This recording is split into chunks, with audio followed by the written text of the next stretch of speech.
It is happening. Our Costa Rica retreat is now available for signing up, and I will be there with you all. We are going to Costa Rica, a sacred spiritual place that is filled with not only amazing forestry and waterfalls, but also a essence that you have to be there to be able to fully understand.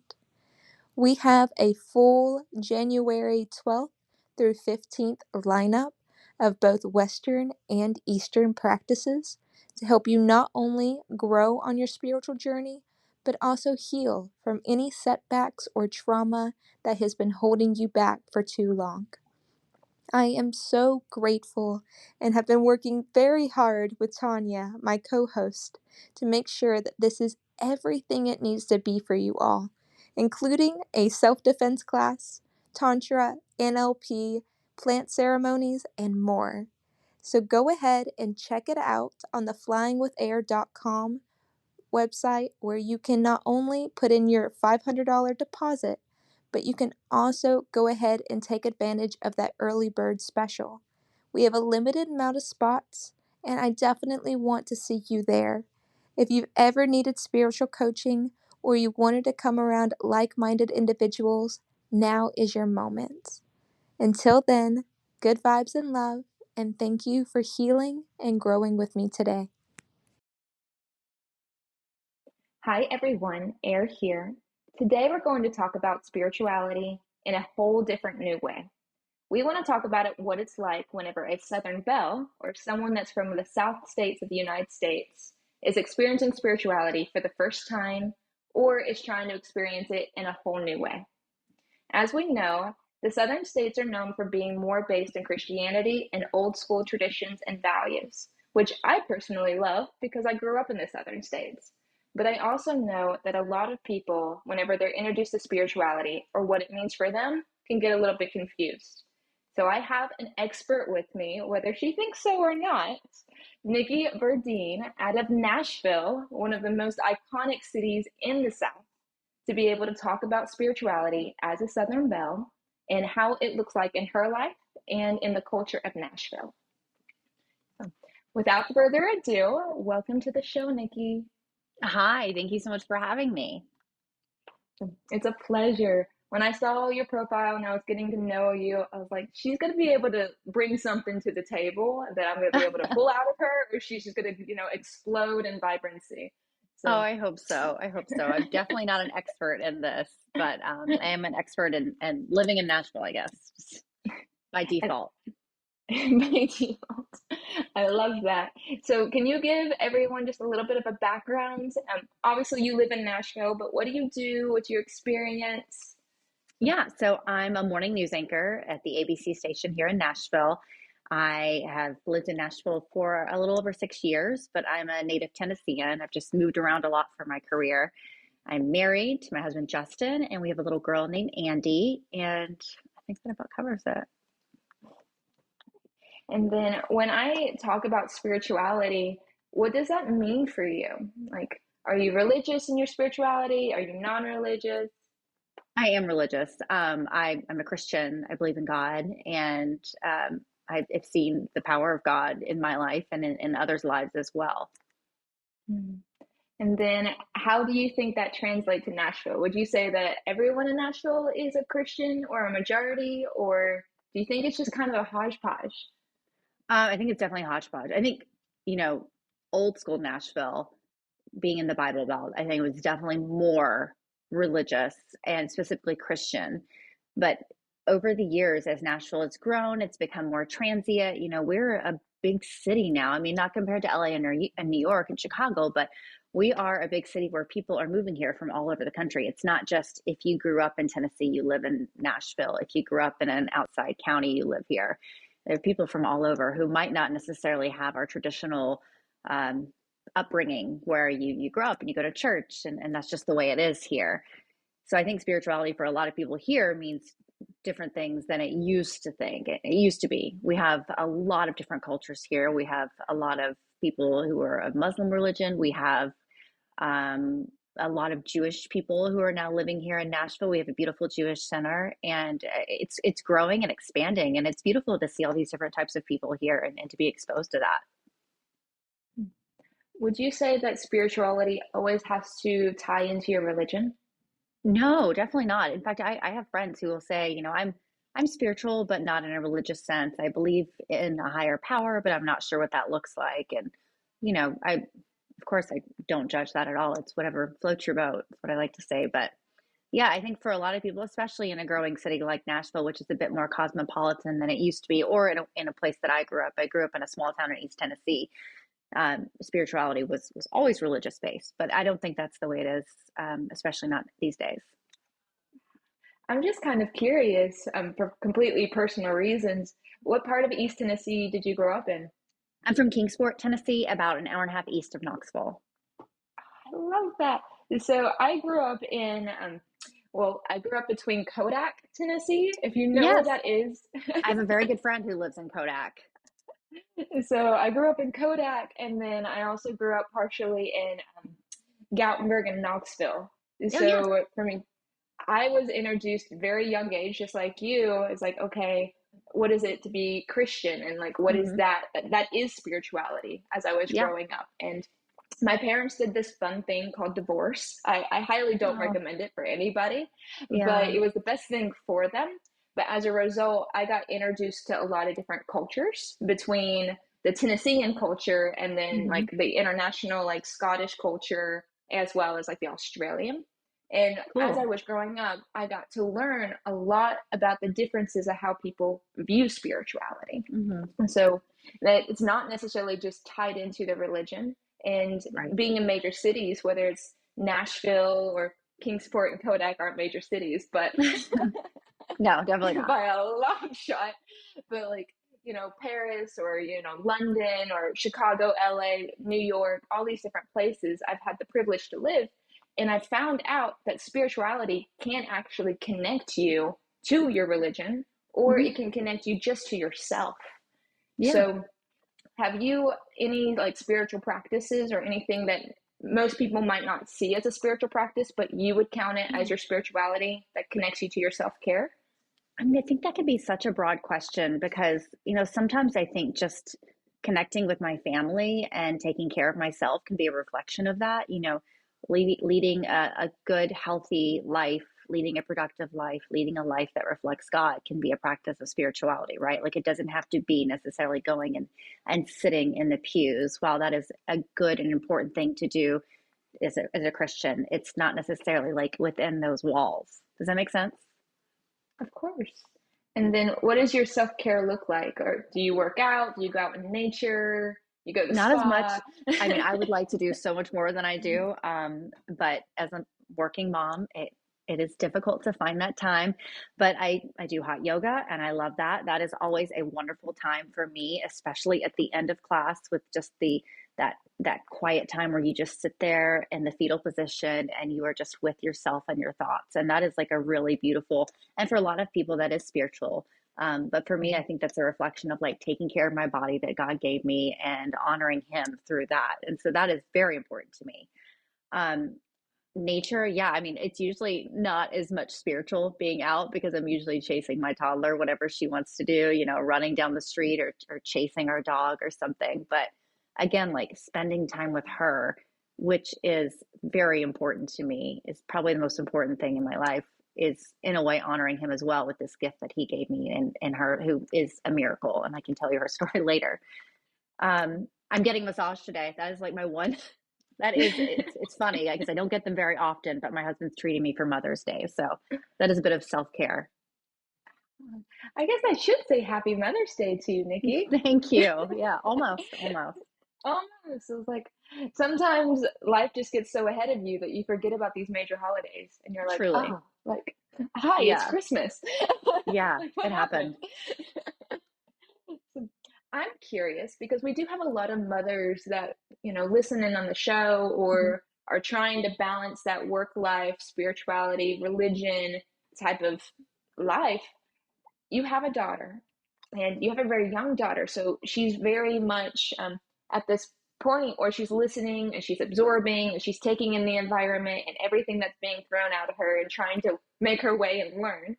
So there's a huge emphasis on making our younger generation, especially our daughters and our sisters, empowered and confident and have the self-esteem and to be able to make it, in this world. Because this world can be, a scary place. It could be a dangerous place, but it also can be a beautiful place.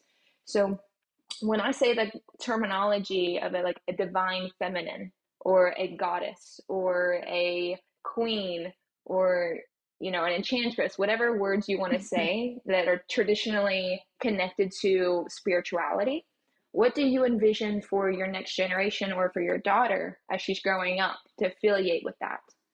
I mean, I love all those words. Those are all so beautiful. And if we are called any of those things, like what an honor, right, to be referred to as that.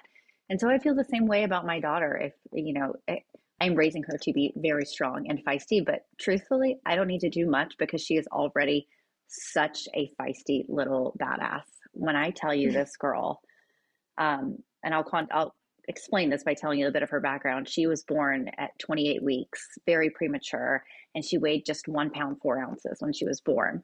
And she spent 3 months in the NICU. I didn't get to hold her for 2 weeks. So all of those things, I tell you all those things to be clear that she came into this world fighting and she became so feisty by default. And so I see all of those things in her.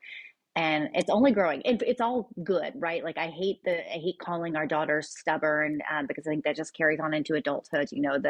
How we look at men versus women being strong or being bitchy, and that kind of dichotomy, if that makes sense. I want to continue to call her strong and fierce and independent instead of stubborn and difficult. So I'm trying to be conscious and focus on that a lot. Did I answer your question?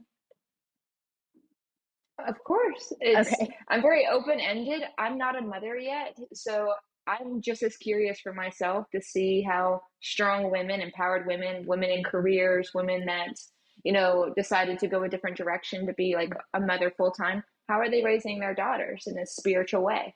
So It's hard. I mean, it's not easy. I'm not gonna lie, but I do love that she sees me working. I mean, are there days that I would rather not go to work? Of course, but I work very early in the morning. I go to work at 3 o'clock in the morning and I get done around 11 a.m., noon. And when I leave work, I have about an hour to myself and then I go pick her up.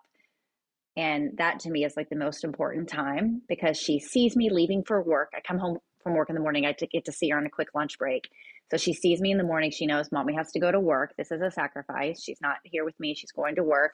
And then she sees me picking her up from school and we have the whole afternoon together. So I want her to see that balance of doing both, of a working mom, but then also my mom who's there for me. And then as she gets older and starts to have questions, I will say that our younger generation is way more open to spirituality, or they call it Mm-hmm. new age, or they're interested in like metaphysical type of things, or crystals, or Yeah. herbalism. They're very interested in this, and things like social media, TikTok, Instagram, really have made it rampant. When she starts asking those type of questions as a mother, what is your approach?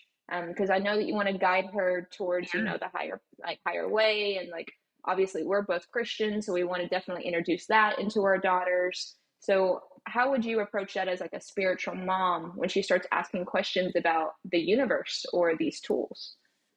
So in terms of crystals and all those things, I am fascinated by that world. I don't know anything about it and I would love to, but it's one of those things that's on my to-do list. Oh, I need to go learn more about that. I need to do this. I need to go get a crystal. I don't own one. I think it's beautiful and whatever brings people joy and peace, I'm all for. So if she asks me about that, I'll say, well, you need to call Air because I don't know anything about it. I'm going to send her to you. And then maybe I'll join her so that we can learn together. But in terms of teaching her about God and everything, she is in a Christian school now, and it has been so special to hear her come home and sing these sweet little songs, about Jesus loves me, and even talking about death and things has been really beautiful to see through her eyes, like such a pure. I'll give you an example. My cat, my beloved cat who I had for 19 years, died last year, and my husband and I were like, well, how are we explaining to her like what happens, and everything we read said, be honest with her and say, they died, they are in heaven, or whatever it is that you want to bring forth to them. And so that's what we told her. Louis died, he's in heaven. And she would bring it up every now and then. But then my grandfather, who was 90, almost 96 years old, died last year. And we were all very close to him. Andy and my grandfather had a very special bond. And we told her, granddaddy died, great granddaddy died. And the first thing she said was, he's with Louis in heaven. And I just thought, like, how beautiful and perfect and pure that is, because that's what we all want, right? Like, we all want to think that all of our loved ones who have gone before us are all together right now, happy and filled with joy. Like, isn't that like such a pure, beautiful thing? It's peaceful. Yeah. Yeah. And I was just so proud that she put those two things together and thought that. Moving into that, as you're growing, because she's learning and you're learning, because that sounds like a learning experience when your daughter turns around and you're in grief, you're in pain, and you're kind of, to an extent, if we're being really brutally honest with each other, maybe even questioning things yourself during those times. So to have that pure essence kind of reflect back to you, I think is a form of spirituality, because I do believe that community is very spiritual and who you surround yourself with. Totally. And you know, you say you're questioning those things. Of course, we all do. But then when you think that, and then I'm talking to her and I look at her, who is a literal miracle on earth, what she went through to be here, you're just reminded of like, oh no, there is something else there, and you can't deny it. It's purpose. So, which brings me actually to one of my next questions. I have a whole list for you. But the ideology that some people would say, you either believe in manifestation or you believe in miracles, or basically you either believe in choice or you believe in fate. Where do you, as a Southern Belle, and then also personally, fall on that spectrum? I believe in it all. The older I get, the more I believe that it doesn't have to be either or. It's both.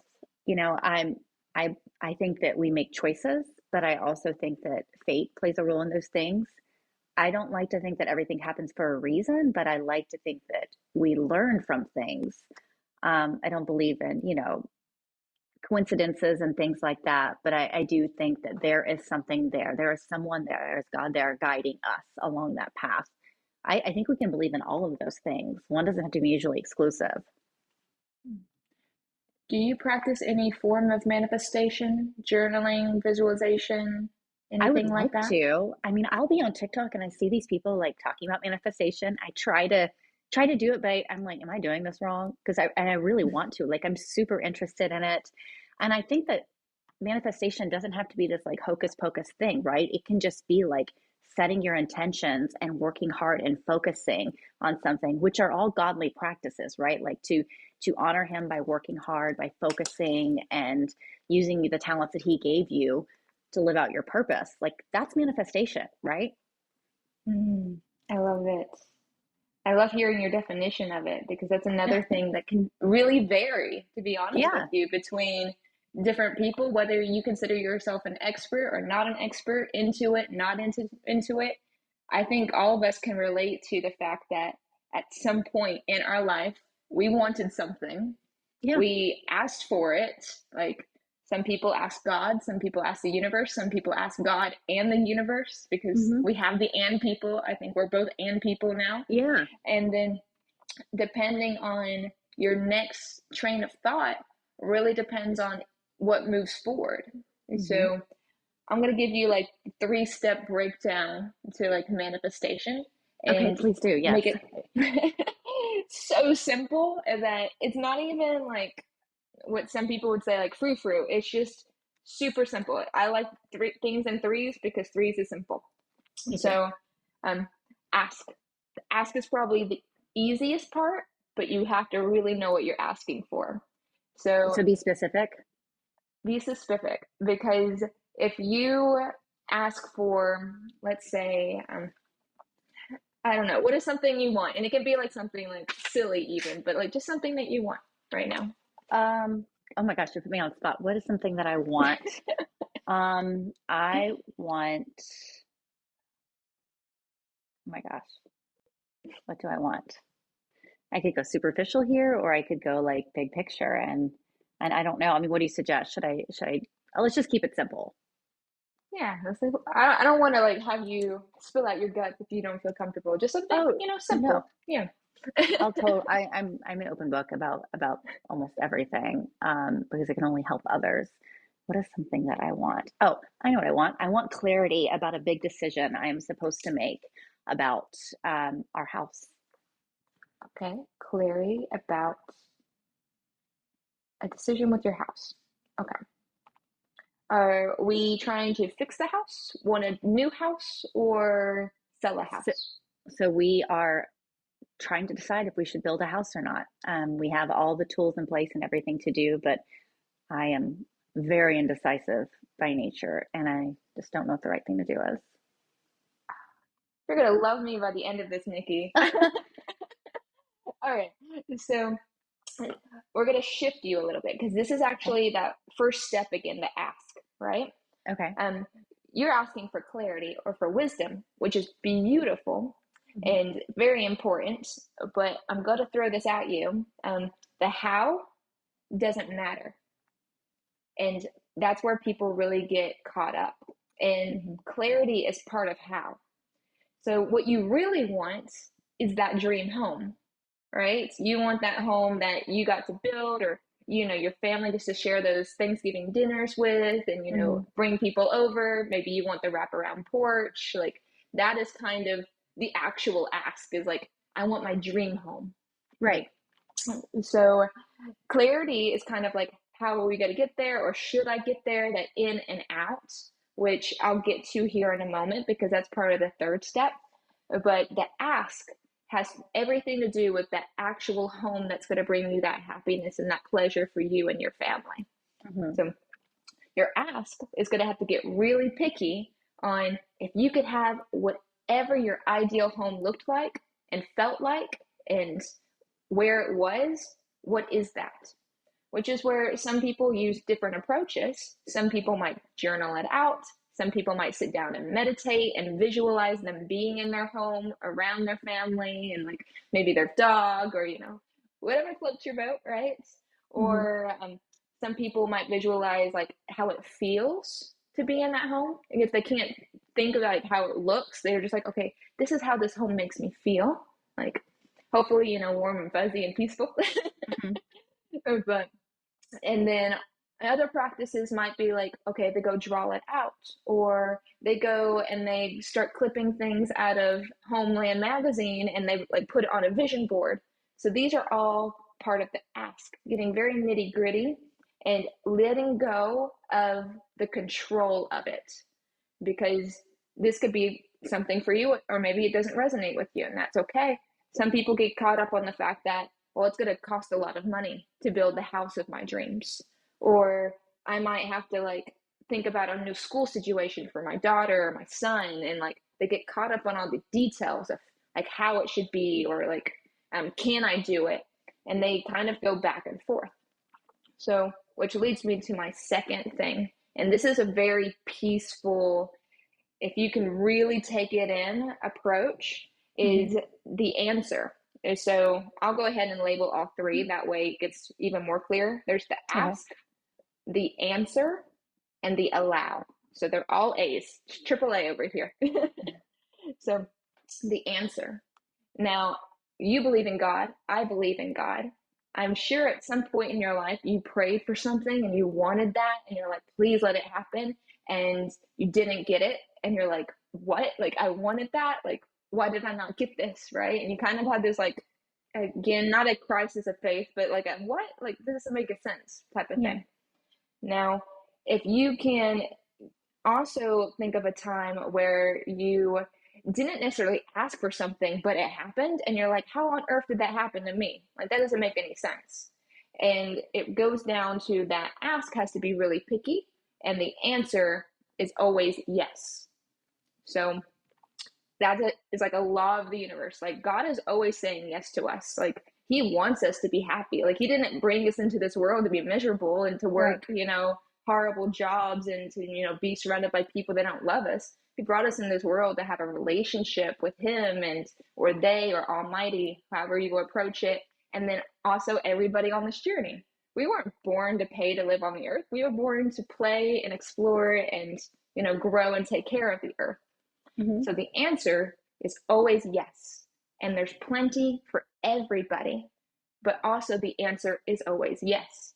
So if you are trying to manifest something and you've asked for something, but you're thinking about the negative things affiliated with it, you're getting the answer yes. If you say, I can't afford that dream home, I really want that dream home, but I can't afford it, then the answer is going to be yes. You can't afford that dream home, no matter how much you want it, because you are resisting yourself here. And so being in check and kind of understanding your mental health and your self-care is a huge form of spirituality if you're trying to attract something or manifest it for yourself and your family. And then you get to the last one, which is the allow. Now, this is where people get tripped up and they're like, I don't understand how manifestation works. I can't make it work for me.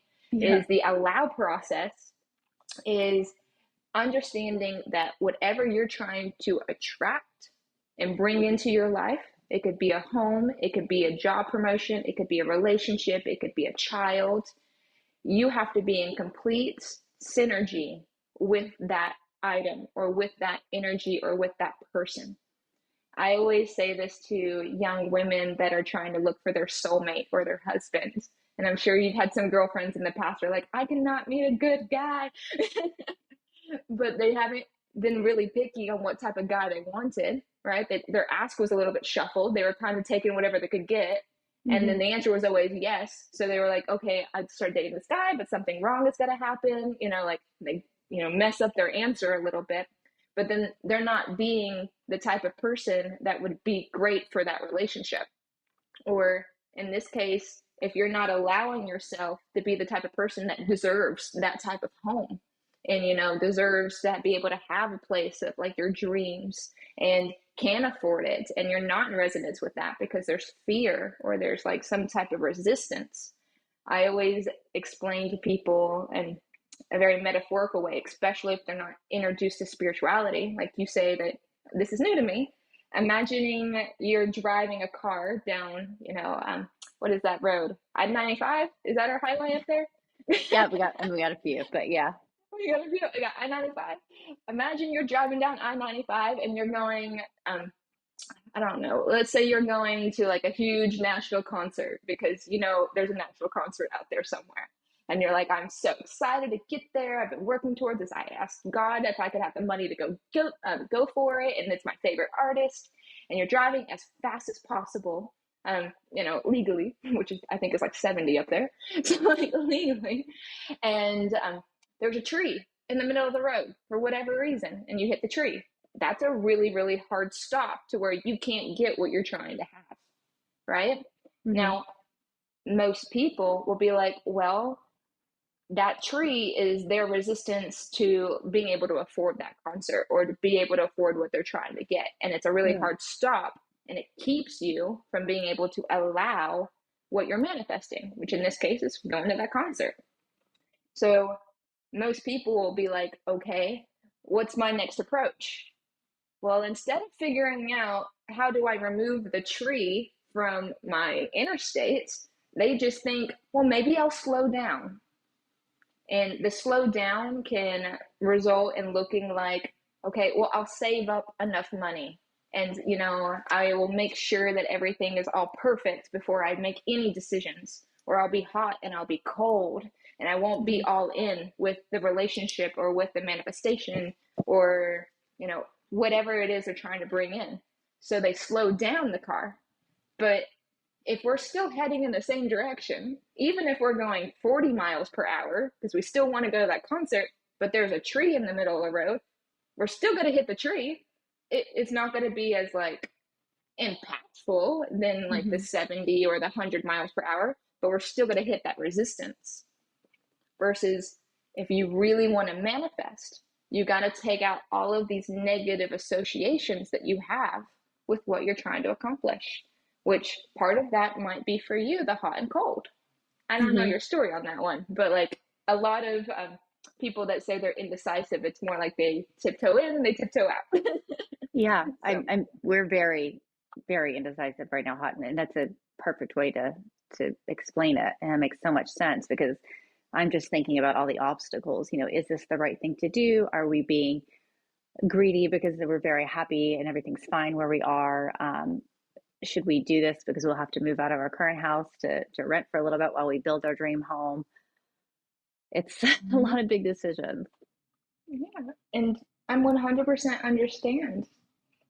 100% understand. I know there's all things out there, and you say the word greed, and that Mm-hmm. makes me want to touch my heart. I know you can't see me right now, but the ideology that spiritual women and religious women and women that grew up in Tennessee in general, I have noticed that they think for whatever reason, if somebody else is wearing a crown, they can't wear the crown too. Mm-hmm. So I don't know if you remember like those county fair pageants or Yes. like there can only be one on the billboard type of thing. Yeah.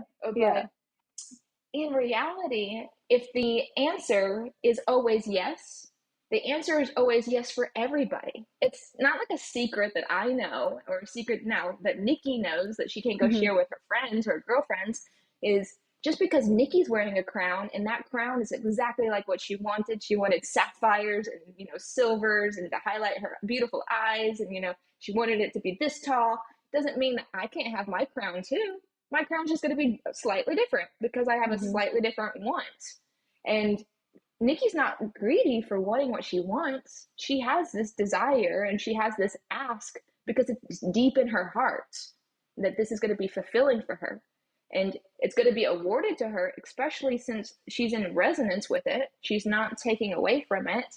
And she's only trying to do something that's going to bring greater joy to people around her and that love her and care about her. So there's That's really a no wonderful way to put downside. it. Like, don't feel greed is such an interesting word to me. If you're being greedy because you're stealing something from somebody, then that's greed. But just Yeah. because you want something doesn't mean you're greedy. It just means you have a heart desire. So I think the word greed probably just comes from I see other people with less fortunate, and I think, gosh, we should be perfectly happy in this beautiful home. It's wonderful. Why do I need more? mm-hmm. my and this is about you. This interview is for you, but hopefully this is helping It is. everybody, especially Yeah. with spirituality in the Southern culture. Mm-hmm. Is yes, it is a fact. We've been there. I know you've walked on the streets of Nashville and you've seen some homeless, and I know that you've seen people that are less fortunate. Mm-hmm. And the goal that I would say is yes, we always want to appreciate everything we have. Like appreciation and love are the highest of the spectrum that we can have. Mm-hmm. Now, do we have a responsibility to help others? Yes. And I truly believe that we have a responsibility to teach others. Yeah. So if we have the ability to teach someone that is on hard times, or maybe something that just happened to chance, because there's always, you're manifesting your thoughts and your circumstances no matter what. But if we can teach others, especially going through hard times, it doesn't even have to be homelessness, just a hard time in general of, okay, how can we empower you to have the education that you need and to understand how the laws of the universe work and that there's no lack. If you can start visualizing, you can start seeing yourself there, then that's going to uplift everybody. And I believe that the Southern culture has told us, as a Southern Belle, just be content. Go be pretty. Go sit down. Go serve others all the time. And I'm just curious, well, now that we've actually really got in there, how would you define the Southern Belle in your point of view? I think she's strong. I think she's independent. I think she tries to do it all. Um, I look at my mother, who was born and raised in Nashville, who went to college on the dean's list at Vanderbilt, and then met my father. And while my dad was at war, she raised 3 children. had her firstborn me while my dad was overseas. And that to me is a Southern Belle, somebody who is strong and independent, and fiercely loyal. And she worked the whole time we were children. I mean, just that to me is a Southern Belle. When other people approach it, you've been able to be introduced to so many different cultures now, being in Nashville. Do you think anyone thinks less than or feels bad for Southern Belles because of the societal pressures that they get put on? Maybe, yeah. And I also think maybe they maybe don't feel bad for us, but maybe look down on us, like, um, when we say things like "bless your heart" or something, they might think that our way of life is a bit, what's the word I'm looking for? What's the word I'm looking for? They just don't understand it. They might just think that, you know, us wanting to live in a place like Nashville and not want to live in New York or something, and they might feel sorry for us or something. When all we want is just this beautiful, like, simple life. Does that make sense? Definitely.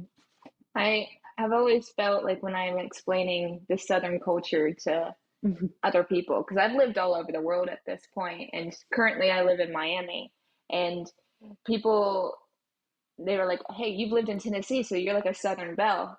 And I'm like, well, first off, I've got to define what a Southern Belle is. Yeah, I'm not ever so lucky to call myself a Southern Belle because you don't mess with the Southern Belles. Like, right, they are right. sweet. They know how to cook. I don't know how to cook. I I don't can cook teach you either. manifestation, but I can't Yeah, cook. yeah. Like, I was like, but they are relentless. And what Hmm. I have found with them is a large majority of them believe on just faith, whether it's God or whether it's in themselves or whether it's in the universe. They Hmm. have this unbreakable faith that I have not really seen in any other culture of women to that extent. And it Yeah, I would makes me agree with that. really wonder, like, and I'm going to feed this back to you because I've pondered on this and I haven't been able to come to a conclusion. Do you have an idea on why that could be the case? I don't. And that's a wonderful point. I totally agree with that. And maybe it's just because that's just how we were raised. And then also maybe that's what we are immersed in all the time. That's what we see and we feel. So it's undeniable almost. Mm. There's something in the water, is what I guess we Yeah, can say. that's it. Yeah. There's another seven saying, there must be something in the water. Yeah. Oh my goodness. So before I let you go, Nikki, I'm just curious, um, to speaking to all of these women that are living in Nashville or living in Tennessee or even the South in general, if they're curious about spirituality or their self-care or that work-life balance as being a mom and career, what is maybe the best piece of advice that you can come up with to help introduce them to where they feel more balanced? I would say start with yourself. I mean, I don't really have I need to listen to myself when I say this. I think we all do, but it's easier to give advice than it is to take it. But I would say to try to focus on yourself first in whatever aspect that may be.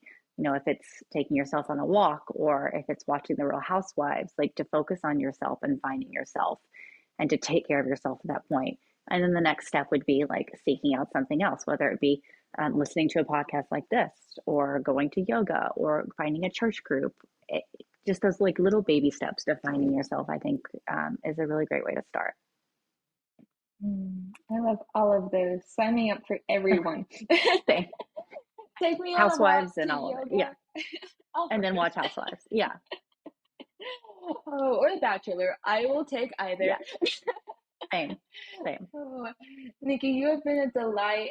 How can we find you if we want to have you as a podcast guest or to ask you for advice or anything? Thank you. Well, my Instagram is just my name, Nikki Burdine, NIKKIBURDINE. I have a website. You can find stuff on there. And yeah, it's probably the best way to find me. Oh, perfect. Thank you so much. And then